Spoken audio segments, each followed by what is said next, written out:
1/100 heart beauty Payal రాజ్పత్ తన మొదటి సినిమాలోనే విలన్ గా నటించింది. సినిమాకి గ్లామర్ డోస్ పెంచి యూత్ కి చెమటలు పుట్టించిన ఈ ముద్దుగుమ్మను ఎవరు అంత ఈజీగా మర్చిపోలేరు. అంతేకాకుండా ఈ మూవీతో ఈ అమ్మడికి బాగా పాపులారిటీ వచ్చింది. ఫస్ట్ మూవీతోనే బోల్డ్ గా యాక్ట్ చేసిన ఈ సుందరి మిగిలిన చిత్రాలలో కూడా బోల్డ్ గానే క్యారెక్టర్స్ వచ్చాయి. మొదటి సినిమాలో గ్లామర్ గా కనిపించిన ఈ వయారిని తర్వాత 16 అణాల పడుచుపిల్లగా ఎవరు చూడలేకపోయారు. పోనీ అలాంటి క్యారెక్టర్స్ చేసినప్పటికీ ఏమైనా ఆఫర్స్ వచ్చాయా అంటే పెద్దగా కలిసి రాలేదని చెప్పుకోవచ్చు.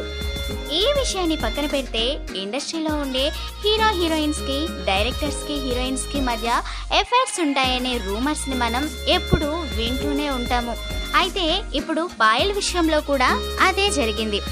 అయితే చాలా వరకు డైరెక్టర్స్ హీరోయిన్ల మధ్య రిలేషన్స్ అనేవి కొన్ని రోజులే ఉంటాయని